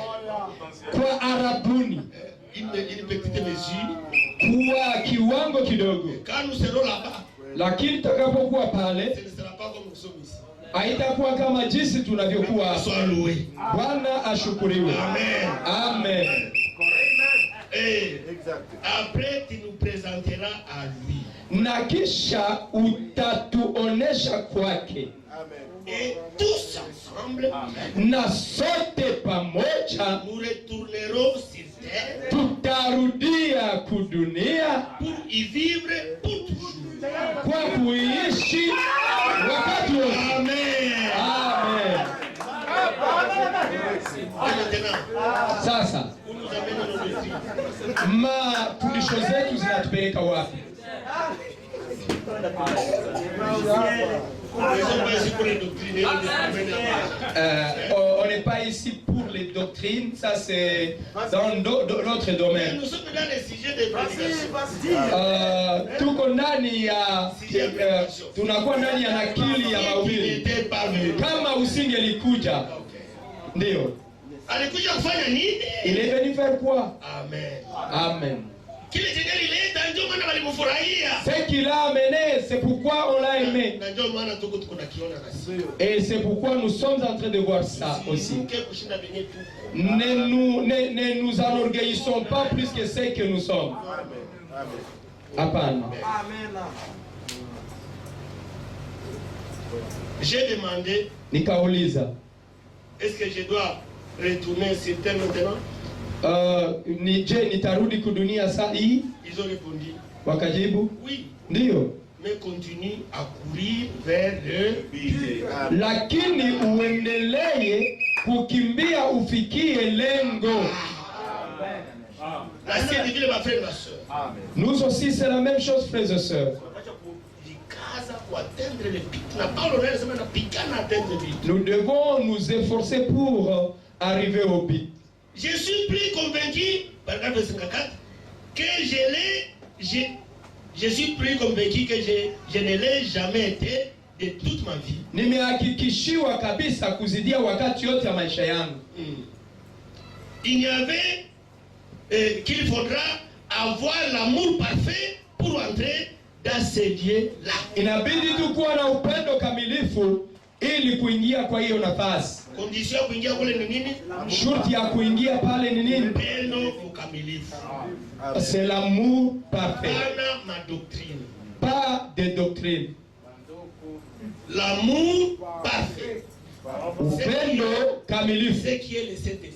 ambaye ni Roho Mtakatifu. Maana Roho Mtakatifu wetu na tuko tunakulana. Pas le Saint-Esprit qui nous oppose les uns des autres. Hapana. Non. Ile ni kujizania. Ça c'est prétendre soi-même. Na jipretendre uko na Saint-Esprit, mais où sont les fruits de l'Esprit? Unajiwazia kuwa na Roho Mtakatifu, sasa matunda ya Roho Mtakatifu kwa wapi? Écoutez, Sikilizeni. je suis plus convaincu que je ne l'ai jamais été de toute ma vie. Nimehakikishiwa zaidi kuliko wakati wote wa maisha yangu. Il faudra avoir l'amour parfait pour entrer dans ces lieux-là. Inabidi kuwa na upendo kamilifu ili uingie kwa hiyo nafasi. Sikilizeni. Il n'y avait pas de jalousie. Hakukuwa wivu. Wangapi wako na mawivu hapo? Combien ont la jalousie ici? Hawajatimiza condition. Tu n'as pas encore Si tu atteint. meurs avec cela, Ukikufa na ile roho ya wivu, jalousie, l'esprit de jalousie, tu n'as pas encore rempli les conditions. Si je t'aidaka wapi? hauyafikiria shurti. Je ne sais pas là où tu iras. Amour yao, cet esprit yao, ilibatosha ako jalousie. Upendo yao, le Saint-Esprit leur avait enlevé de la jalousie. Il n'y avait pas de fatigue, Hakukukuwa mchoko, pas de maladie, hakukuwa magonjwa, pas de vieillesse, hakukukuwa uzee, pas de mort. hakukukuwa Il kifo. n'y avait qu'une beauté, Kulikuwa tu urembo, une joie suprême. furaha kabisa. Amen. Amen. On a répété d'elle. Il répète Quoi que vous encore, fassiez, hata mfanye nini, mettez tout le reste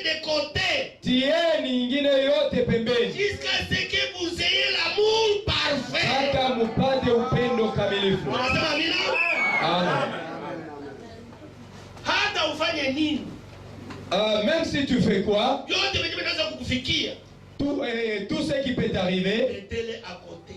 uitie pembeni Jusqu'à ce que mpaka upate amour parfait. tu puisses atteindre le niveau d'avoir l'amour parfait. Kama si vile frères et sœurs, Si ce n'est pas cela, mon frère, ma il n'est soeur, pas encore prêt si Timoré pour entrer là-bas. haujakuwa tayari kufa na kuingia pale. Arrivez à pouvoir aimer le monde, ufikie. Ufikie kupenda dunia, Même tous vos ennemis. hata maadui zako wote. Peu importe si l'avion est secoué, Aizuru ndege itikisike, s'il y a des éclairs, kuwe miali, si l'ennemi braque ses armes sur vous, hata adui anatia silaha zake kwako, ces choses n'ont aucune importance. mambo yale yote hayana mafaa. Ayez l'amour parfait. Iweni na upendo kamilifu. Si tu n'étais pas venu, Kama usingelikuja, il n'aurait pas l'amour parfait. puisque s'il n'était pas venu, Kwa maana asingelikuja. quelque part le prophète dit, Fasi fulani nabii anasema le Saint-Esprit était lié dans les dénominations. Roho Mtakatifu alikuwa anafungwa Mais na grâce au madhehebu, message, lakini ujumbe Saint-Esprit amekuwa libéré. le Saint-Esprit Si anaachiliwa. le Saint-Esprit n'est pas en vous, Kama Roho Mtakatifu haiko ndani yenu, tu n'as pas encore rempli les conditions haujatimiza shurti d'être là-bas. ya kuwa pale. Si vous n'êtes pas sauvé, Kama uokoke, acceptez Jésus-Christ comme votre sauveur maintenant. kuitika Yesu Kristu kama Bwana wako.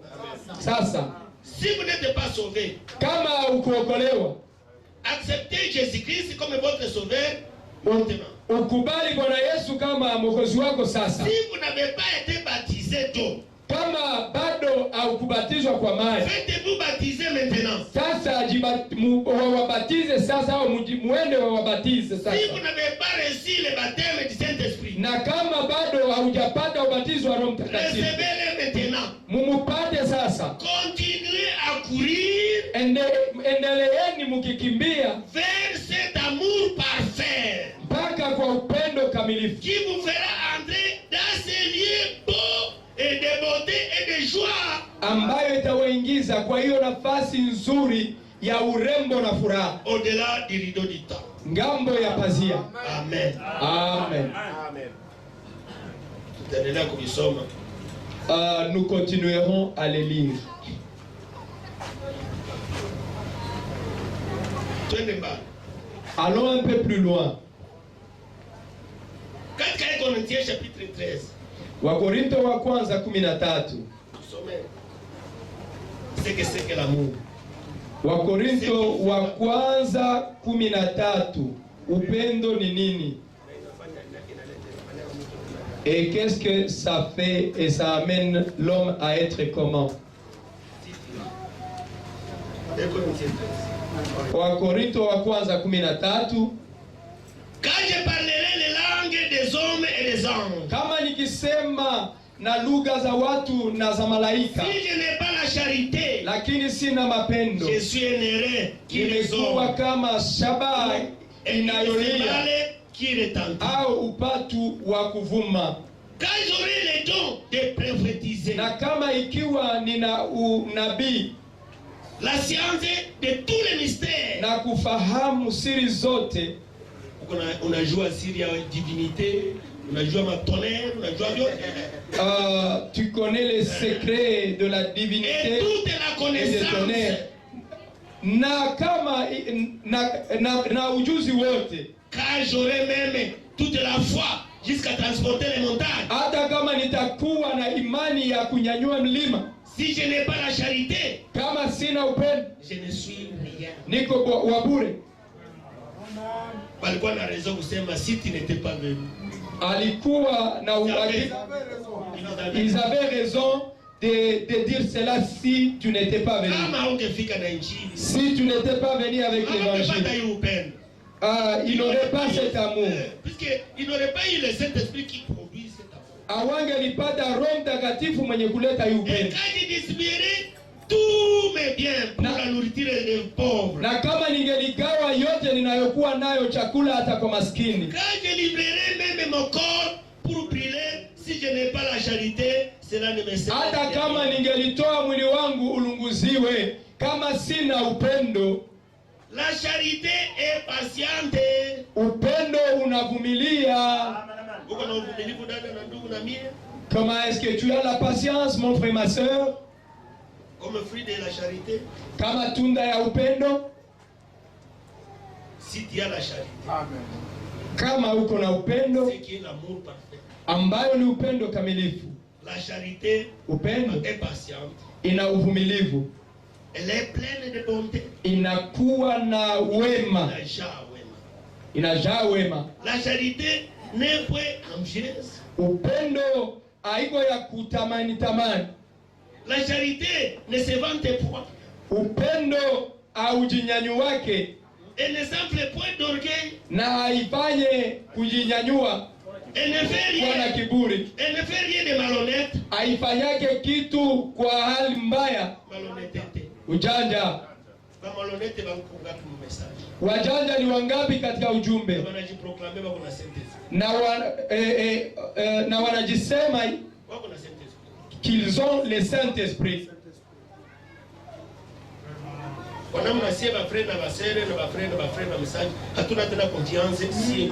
Jusqu'au point où nous, les frères et sœurs du message, nous n'avons plus confiance les uns des autres. Et puis nous avons le Saint-Esprit. Na kisha tunasema tuna Roho Mtakatifu. Et où sont les fruits de l'Esprit? Na sasa matunda ya Roho iko wapi? Est-ce que nous conditions tutaingia kule ngambo nyingine? Kwa hii shurti, vous pensez que nous allons entrer de l'autre côté? Non. Il ne fait rien de malhonnête. Haifanyake kitu ya ubaya, Elle ne ya ujanja, cherche point son intérêt. na itafutake faida yake mwenyewe, Elle ne s'irrite point. na isirikake. Bangapi mu bako na bisilani kabisa. Combien ici sont vraiment colériques Sa Branham. comme Branham? Branham mbele apate Saint-Esprit. Branham, avant qu'il reçoive le Il est Saint-Esprit, vraiment colérique. il était très colérique. Mtu aliua imbwa yake. Quelqu'un a tué son chien. Sasa anazika maiti ya imbwa. Après avoir enterré son chien, quand il enterrait son chien, Anaambia maiti ya imbwa. il dit à ce cadavre-là de chien, Mwenye amekuua c'est lui qui t'a tué. na mimi nitamzika. Moi aussi, je vais l'enterrer ici. Bisilani. Être colérique, la colère. Anatembea na fie moya. Il marche avec une fille. Bakarisema mwingine sema we. Les garçons de cette contrée ont dit toi. Ils ont commencé à les menacer. Haiko dinyo kutembea na wale fie mzuri. Ouais, ustahili de marcher avec une jolie fille comme ça. Kisha wanaendelea safari yao. Après, ils ont continué. Bisilani vinaingia hapa. La colère prend Branham. Anaenda kamata bunduki anaisharge. Il prend son arme, il met des balles. Batarudilia pale tena. Il savait qu'ils vont passer par là encore. Sasa walianza kuya. Ale, wa kwanza atakufa ni nani? Au retour, quand il venait, il sort avec son arme et il dit le premier à mourir c'est qui? Et il essaye de tuer. Mungu hangemsaidia. Si Dieu ne l'était pas venu en aide, Angekuwa assassin. il serait un assassin Juu ya bisilani. à cause de la colère. Mais wakati alipata Saint-Esprit. Mais quand il reçut le Saint-Esprit, Ule mwenye alikuwa anasema ataenda atamuua naye juu aliua imbo yake akamleta kwa nani? celui qu'il disait qu'il allait tuer parce qu'il avait tué son chien, c'est Branham qui l'a encore conduit à Christ. Ile bisilani iliisha mwenyewe. Cette colère a complètement disparu de lui. Ule mtu wa zamani alidisparaître. Ce vieil homme avait disparu. Sasa kama si yetu kuna Saint-Esprit na makolère. Maintenant, namna gani sisi on a le Saint-Esprit na kiburi na ukali? Ile tabia tulikuwa nazo avant tupate Saint-Esprit ndio zingali zinaendelea. Le même comportement qu'on avait avant de recevoir le Saint-Esprit, c'est le même comportement qui continue après l'avoir reçu. La charité ne périt jamais. Upendo haikufake. Amen. Amen. Tunaweza kuendelea na vile vingine na vingine na vingine. On peut continuer et continuer davantage. Okay. Bien. William Branham anatueleza juu ya nuée. Il nous parle de la nuée. Qu'est-ce que la nuée est venue faire? Wingu ilikuya kufanya nini? Le temps est le signe de l'union. Wakati na siku za muungano. Wakati na alama ya muungano. Wakati na alama ya muungano. Tusome. Lisons. Paragraphe 91, 111 à 113. Kiwango ya 91 na kuendelea ku kiwango ya 111 na kuendelea.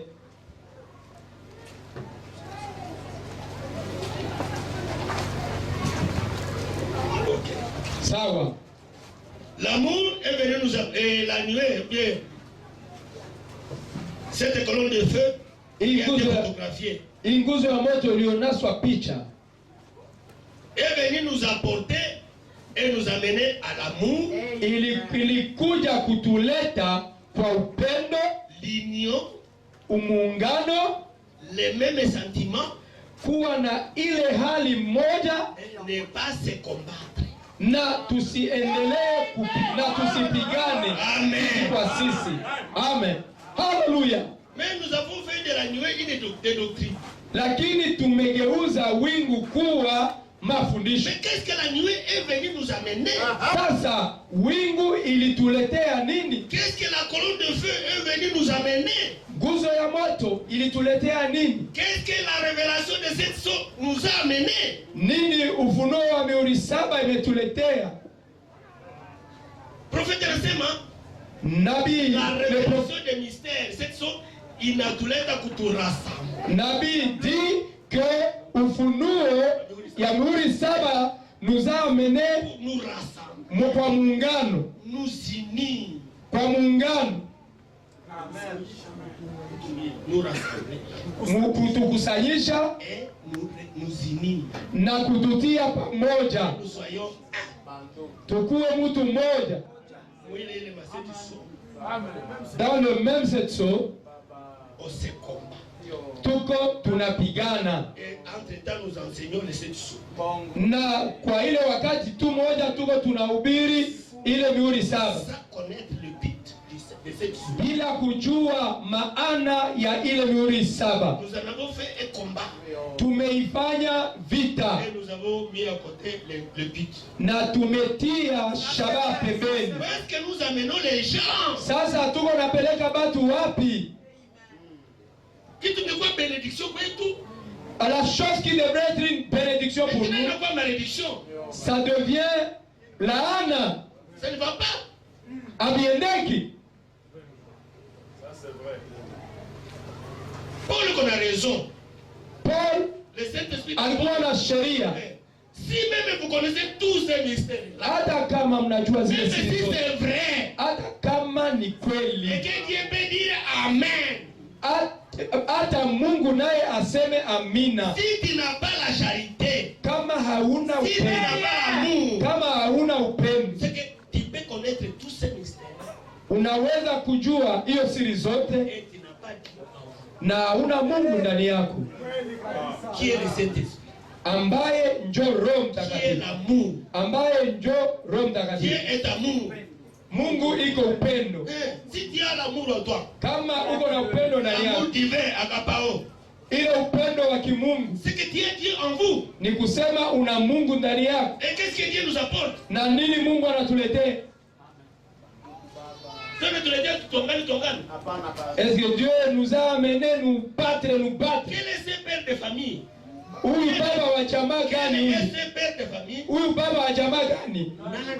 Nani baba gani wa jamaa? Mwenye anapenda kurassembler sa famille. Qui ne voudra pas mettre sa famille ensemble? Baba gani? Atafurahia kuona watoto wake wanakulana. Quel est ce papa qui voudra voir ses enfants en train de s'entremanger? Si Dieu est notre père, Na kama Mungu ni baba Et lui yetu, est l'amour.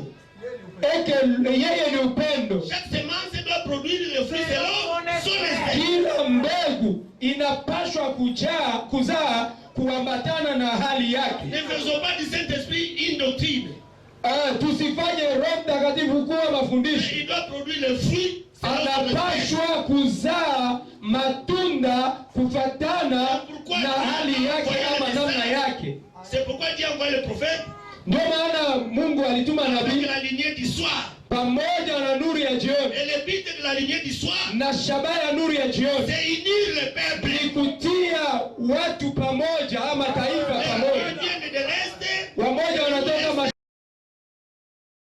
mashariki, magharibi, huku kaskazini na kusini, et se rassembler autour du corps. na wanakusanyika kando kando ya Où mwili, se trouve le corps mort, pale kwenye kutakuwa mwili iliyokufa, le cadavre, la maiti, viande fraîche. chakula, nyama ya mbichi. Là s'assembleront les. Pale watakusanyika Et le message de Branham, na ujumbe wa Branham c'est le corps mort. ni mwili, C'est la nourriture spirituelle au temps ni convenable. chakula inayofaa kwa wakati Et unaofaa, les aigles doivent se rassembler. na wanatai wanapaswa kusanyika, Mais les aigles sont en train de s'entraîner. lakini wanatai wako wanakulana. On a oublié le but Tunasahau shabaha en faveur des doctrines. juu ya mafundisho. C'est le diable qui fait ça. Ni shetani ndio anafanya vile. Tout a oublié. Les gazames, les gazames. On va les prêcher les gazam, les gazam. Les gazames ont fait ceci. Si, Gazama alifanya hivi, Gazama alifanya hivi. Ijapokuwa magazama C'est grave, c'est grave. ni hatari, ni hatari, ni hatari. Nous sommes dans l'amnésie spirituelle. Tunakuwa ndani ya usingizi wa kiroho. Les gazames dans notre camp. Gazam anakuwa mkampi yetu. Celui de l'ennemi numéro 1 de diviser les frères. Ule ndio adui wa kwanza wa kugawanyisha wandugu. Mungu tusaidie sana. Que Dieu nous vienne en aide. Si tu n'étais pas venu, Branham, Kama ukukuwa usingalikuya ndugu Branham, si le message n'était pas kama magasiné, ujumbe usingaliwekwa galani, où est-ce que nous serions? tungalikuwa wapi leo? Ah, les gazames ont fait ceci. Oh, Gazama alifanya hivi. Il a mangé la communion. Oh, Gazama alikula ushirika. Et puis quand nous nous rassemblons comme ça, Na kisha tunapokusanyika hivi, j'ai béni notre frère. Mungu abariki mpenda wetu J. Et les autres disent, Wengine wanasema ça c'est une clinique. ile inakuwa kabisa ikimeni. Oh. Or, là où il y a les corps morts, Ijapokuwa pale kwenye kutakuwa mwili uliochinjwa, pale wanatai watakusanyika, et quand les aigles se rassemblent, na wakati wanatai wanakusanyika, et qui bénissent. oh, inakuwa ekimeni. Balaam. Balaam. Si quelqu'un nous fait ma fête, N'est-ce pas que Gazam fait l'affaire? et nous prêchons contre les Gazam. Na tunahubiri tukiamakia Gazam, Et Gazam est là. ijapokuwa iko pale Na anafurahi. na il est content. Non, Quand Branham est venu, wakati Branham alikuja c'est pour nous révéler le mystère du diable. ni juu Branham atufunulie siri ya shetani, Alors pour les chétans, assis-toi cette terre. pour que le diable ne puisse pas nous attraper encore. Amen. Amen. Wakati madoktrine inakuya, Quand les doctrines arrivent madhehebu dans les dénominations, sienjo. nous, Kama huko msipaki, si tu n'es pas dans les CEPAC, hatutafuatana na wewe. on n'ira pas, on ne va pas aller avec toi. Kama huko kama Si tu n'es pas, si tu n'es pas, si tu n'es pas. kule kuko mkusanyo wa nani? Là, il s'agit de quel rassemblement? Ni bakatolika au banani wanafanya ile. Comment est-ce que ce sont des catholiques ou je ne sais quoi? Ni siko na wale. Ah, moi je ne suis pas avec eux. Si Gazam ule. N'est-ce pas que ces Gazam là, Mungu tusaidie na prédicateur. que Dieu nous aide, serviteurs de Dieu. Mimi ningependa hivi. Ah, moi j'aimerais ceci, Tuache kwanza madoktrine. qu'on laisse d'abord les doctrines. tu revenir kwanza kwa fondement hii. Turudie kwanza kumisingi. Amen. Amen. Comment on a commencé à Jérusalem? Namna gani walianzaka kule Yerusalemu? C'était l'amour, Ilikuwa ka upendo, l'unité. kulikuwa Mon umoja. frère et ma soeur. Ndugu yangu, dada yangu, C'était qui était là au commencement. jo ilikuwa ka pale mwanzo À Jérusalem. kule Il n'y Yerusalemu. avait pas de barrière dénominationnelle. Hakukuwaka matengano ya kidini. Il n'y avait pas, oh, ça c'était les Sadducéens, et Nazaréens, et Balamites. Hakukuwaka huyu ni Msadukayo, huyu ni nani, ama huyu ni nani, Pharisiens. Mfarisayo. Oh, écoutez bien. Sasa msikilizeni, Et les pharisiens, na Wafarisayo et les Sadducéens. na Wasadukayo, Quand ils se combattaient dans les doctrines, wakati walikuwa wanapigana na mafundisho, un groupe dit qu'il y a des anges et il y a la résurrection. wengine wanasema kunakuwa wa malaika na ufufuko, Et les autres disent non, il n'y a pas de malaika, il n'y a pas de ufufuko. na wengine wanasema hakuna wa malaika na hakuna ufufuko. Mais chaque sabbat, Na wale c'est du sabbat wote, le jour du sabbat tous se réunissaient wote dans le même temple. wote walikuwa wanakusanyika mwekalu moja. Est-ce que c'était l'écuménisme? Je, ilikuwa ekumeni? Le prophète nous enseigne qu'il y avait 5 dénominations. Nabii anatufundisha kama kulikuwa dhehebu tano Dans le judaïsme. mule Et mukiyahudi, ils se combattaient. na walikuwa wanapigana, Et lorsqu'il s'agit d'adorer, lakini wakati wa kuabudu ils adoraient tous ensemble. wote walikuwa wanaenda kuabudu Et pamoja, les groupes avaient leur synagogue. na kila kundi lilikuwa na yake kanisa, Synagogue et synagogue. sinagogi. Mais les jours de sabbat, tous, Lakini siku ya sabato wote sous le sang chini ya damu de l'agneau. ya mwana kondoo. Amen. Amen. Mais comment nous ne pouvons pas faire ça? Sasa namna gani hatuwezi Nous kufanya tous hivi? de la lignée du soir. Sisi wote wa nuru ya jioni,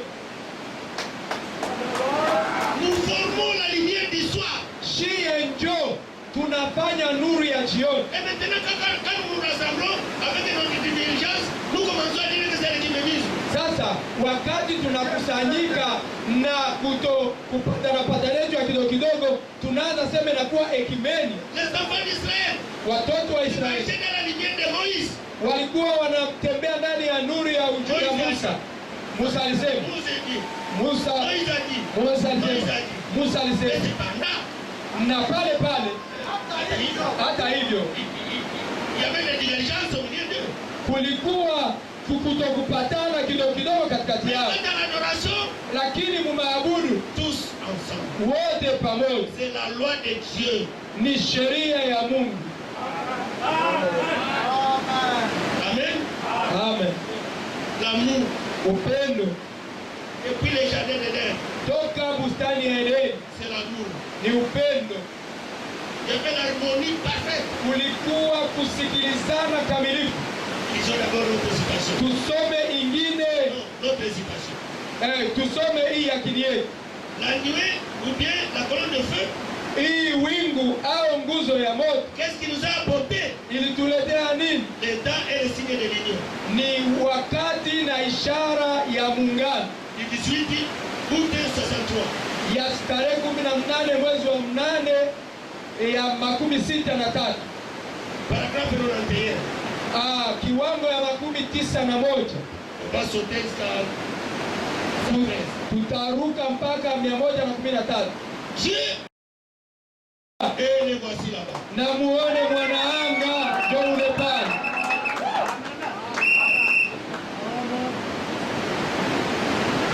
Amen. Amina. C'est Jésus-Christ Ni Bwana Yesu sous Kristo la forme de la colonne de feu. ambaye anakuwa katika umbo ya nguzo ya moto. C'est ainsi qu'il était dans l'Ancien Testament. Ni vile ndio alikuwaka mwagano la kale. C'est ainsi qu'il était lorsqu'il rencontra Saul sur le chemin de Damas. Ni vile ndio alikuwaka wakati alikutana na Sauli kujia Le Damascus. même Jésus ici aujourd'hui. Ule Yesu hapa leo. Et qu'est-ce que cela fait? Na ile inafanya nini? Écoutez, Maintenant écoutez.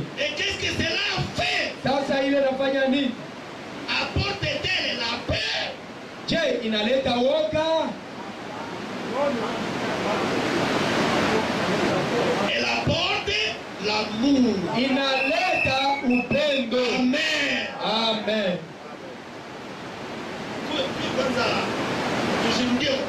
Mais revenons d'abord à nous-mêmes. S'il y a des combats aujourd'hui parmi nous, inakuwa kando kando ya hii nguzo ya moto. Il est venu Amekuja autour de cela.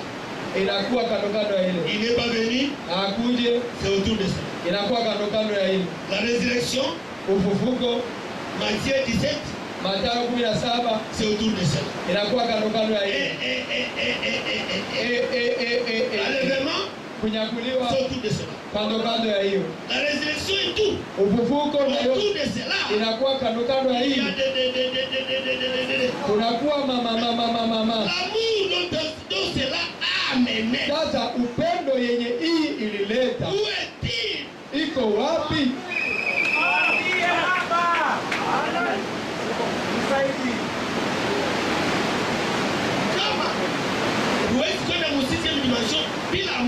Si Si tu ne peux pas aller dans la 6e dimension sans l'amour mais comment parfait, les milléniums, l'enlèvement, tout ça,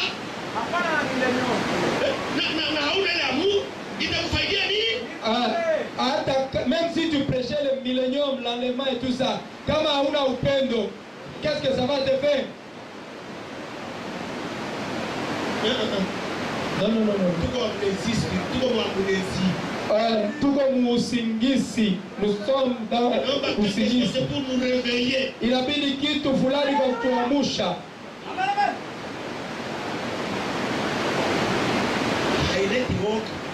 Ça n'amène pas la peur. Hapana. Non. Apporte-t-elle la peur? Je, inaleta oga?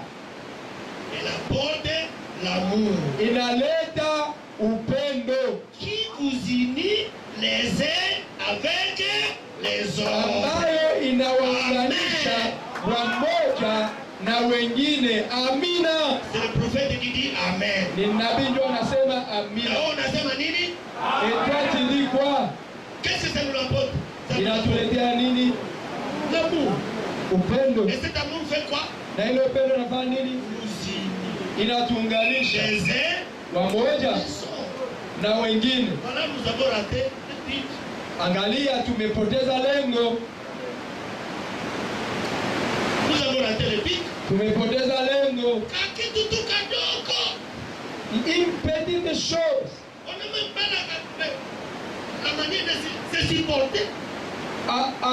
Atufikirie kuvumiliana. Or que l'amour supporte tout. Ijapokuwa upendo inavumilia yote. Où est l'homme l'amour? Upendo iko wapi sasa? La condition d'entrer dans la sixième dimension, il faut l'amour. Ijapokuwa shuti ya kuingia mwele kiwango wa sita ni upendo. L'amour parfait. Upendo kamilifu. Et cet astronaute est venu, Na ule mwananga non pas amekuja pour nous amener la paix, hapana kwa kutuletea oga, mais pour nous apporter l'amour. lakini kwa kutuletea upendo. Pour que j'ai cet amour, Ili niwe na ile upendo, qui me l'apportera? nani atakuletea nani? Cette doctrine, cet amour dont apporte la colonne de l'astronaute. Ile mafundisho ambaye analeta mwanaanga, Supportez-moi. munivumilie. Prédicateur, comment Wahubiri munivumilie. vous supportez? L'église, supportez-moi. Kama nina débordé, Si j'ai débordé, parce qu'il y a des choses qu'on doit dire seulement avec nous dans les... Ok. kwa maana kunakuwa mambo yenye mtu anaweza sema tu kwa Et je vous dirai cela dans le prophète. na nitawasomea munabii. Il faut que cette colonne de feu Inabidi nguzo ya moto entre dans Kabunga, iingie ndani ya kabunga, dans toi, dans toi, dans ndani toi. yako, ndani yako, ndani yako. Qu'est-ce que la colonne de feu ou bien la nuit apporte? Nini nguzo ya moto ama wingu Elle inaleta? apporte l'amour. Inaleta upendo, Et pour apporter l'amour, na ili ilete il upendo doit être en vous, inapaswa kuwa ndani yenu comme le Saint-Esprit. kama Roho Mtakatifu. Je vais vous lire le prophète. Nitawasomea nabii. Maintenant, nous nous combattons, nous nous entraînons. Sasa tunapiga yanapigana, tunakulana. Autour de la chose même qui nous apporte l'amour. Kando ya kitu yenye inatuletea upendo. Ça nous apporte l'unité. Inatuletea umoja wa muungano wa moja na wengine. Sasa inakuwa na akili ya vita. Tumesahau lengo.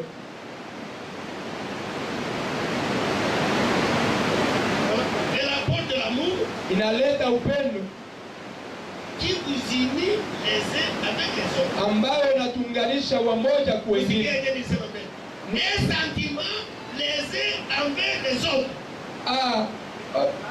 Hali fulani wamoja kwa wengine.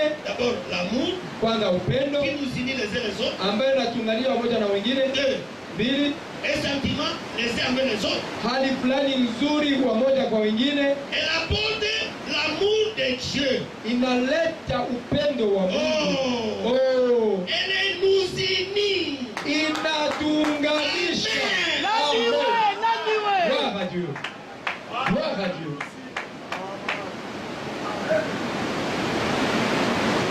Gloire à Dieu. Et ça, ce n'était pas encore venu. La vision là, si tu n'étais pas venu. Hiyo maono kama haungelikuja. Wakati walimwambia Branham kama usingelikuja. Na walikuwa pale na upendo kamilifu. La colonne de feu n'était pas encore photographiée à leur temps. Nguzo ya moto ilikuwa bado haianaswa picha kwa wakati wao. Sasa angalia kisha hayo kuja na kupambwa picha. Ce que cela nous devait nous apporter. Angalia vyenye ingilipashwa ituletee. Sasa tunakuwa wapi? Elle nous unit. Inatuunganisha. Elle nous conduit. Inatuongoza. Le corps de Christ. Mwili wa Kristo. Dans l'unité. Ndani ya umoja. En tant qu'épouse. Kama bibi harusi. C'est ce qu'elle fait maintenant. Ndio yenye iko inafanya sasa. Cette grande union. Muungano mkubwa ya Mungu nukta. Ils s'unissent eux-mêmes. Wanaungana wenyewe. Musikilizeni. Un groupe d'ici combat un autre. Kundi moja ya hapa inapiganisha ingine. Un groupe de là combat un autre. Kundi ingine ya pale inapiganisha ingine. L'église se tient ici entre eux. Na kanisa iko hapa katikati yao. Et voyez ce qui arrive. Na angalia yenye nafika.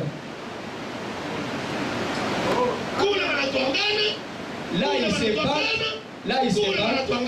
il se bat. Mais qu'est-ce que la colonne de fer ou bien cet astronaute est venu faire? Na nguzo ya moto au ule mwanawanga alikuja kufanya nini? Na tunasahabu hii. Et c'est ce que nous devions enseigner. Ijapokuwa ndio tulipashwa fundisha. Parce que nous devons enseigner ce que Branham a enseigné. Kwa maana tunastahili kufundisha ile Branham alifundisha. Si tu enseignes que l'enlèvement déjà eu.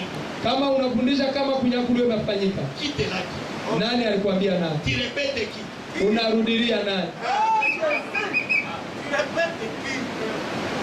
Et nous devons répéter le message. Na tunapaswa rudilia ujumbe. C'est l'ordre de Dieu. Njoo mwendeleo ya Mungu. Si tu enseignes que la résurrection déjà eu lieu. Kama unasema kunyakuliwa imefanyika. Tout est accompli. Ufufuko umefanyika. Oh, na vyote vimetimilika. Na vyote. C'est connu. Kwa maana ile haiko siri, mnajua hapa kwetuko tunavijua. Wewe ulivitosha kwa nani? Qui est-ce que tu as entendu ça? De qui? Wewe ulivitosha kwa nani? Paul dit. Paulo anasema que ma doctrine, mon enseignement, mon évangile, mafundisho yangu je l'ai reçu du Seigneur Jésus. Nilitosha kwa Yesu Kristo. Branham dit. Branham anasema c'est le même esprit là. Ile roho. La colonne de feu. Nguzo ya moto. L'ange du Seigneur. Malaika wa Bwana. Qui était avec Moïse. Ambaye alikuwa na Musa. Qui était avec les prophètes qui ont écrit la Bible. Alikuwa pamoja na wanabii waliandika Biblia. Et celui Biblia. qui m'interprète la Bible aujourd'hui. Ndio mwenye yuko ananitafsiria Biblia leo. Toi tu reçois l'interprétation de qui? Sasa wewe unapata tafsiri kwa nani? Branham l'a reçu et le reçoit de la colonne de feu. Branham alipata kutoka nguzo ya moto. Le même Dieu qui lui révèle sous un seul esprit. Ameungana kupitia Mungu mmoja ndani ya roho mmoja, chini ya roho mmoja. Dieu. Roho wa Mungu. Dans une sainte à l'autre. wanaitwa wabebe injili